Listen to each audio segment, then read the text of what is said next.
وتسمع المعنى الحقيقي ديال الرجوله. حكيم زياش اللي كان مقصح في دارو وقال للركراكي شوف انا غندخل في الشوط الثاني وغادي نعطي البصمه ديالي ضد لي صوتو، وخا دارني ظهري غادي نتقاتل من اجل بلادي. اكد هاد الهضره اللي كنقول هو البيان الرسمي اللي نشروا اليوم الفريق ديالو غالاتا سراي، فاش اللاعب ديالنا المغربي رجع لتركيا والتواركه داروا ليه واحد الفحص طبي ولقاو فعلا ان السيد موعد في ظهره ومقصح ديال بصح وخاصو يرتاح على الاقل 2 ديال السيمانات. وحتى الحمد لله بعدا منين دخل هاد حكيم زياش. عرفتي علاش؟ لان هذيك الكره اللي ماركه بها ابراهيم دياس الهدف ديال الفوز امام لي صوتو اللي عذباتنا راه انطلقات باقدام حكيم زياش. وراه ماشي سهل باش تدخل التيران وظهرك تيضرك ديال بصح. واش عرفتوا شنو هو الالم ديال الظهر؟ وتدخل وتقاتل وخا الالم تيزيد. هذيك الروح وهذيك النفيسه اللي عند حكيم زياش كتقول ليه لا غادي نكمل حتى يسالي الماتش حتى يجي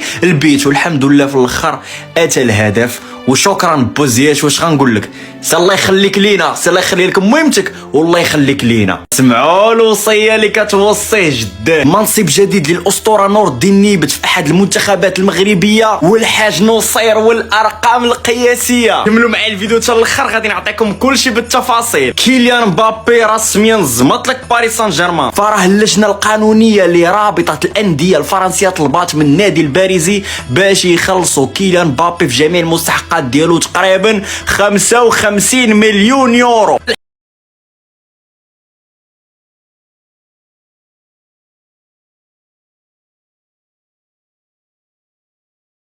رسميا الاسطوره الكابيتان السابق ديال المنتخب الوطني المغربي نور الدين نيبت يتولى قياده المنتخب ديال اقل من 18 سنه. نجم برشلونه لامين يامال اليوم خرج في واحد التصريحات تيقول فيها اولا ان حسب الراي ديالو ما عنده حتى فرصه باش يفوز بالكره الذهبيه. ثانيا قال على انه تيعجبو ملي تيقارنوه مع ليو ميسي ولكن من الصعب على انه يوصل الاسطوره الارجنتينيه. والتصريح الثالث والاخير جبد فيه الجده ديالو الله يخليها ليه، قال على انها كتوصيه باش يتفادى لبس اللون الاسود وانه يبقى مبتسم وثالثا انه يتهلا في والديه.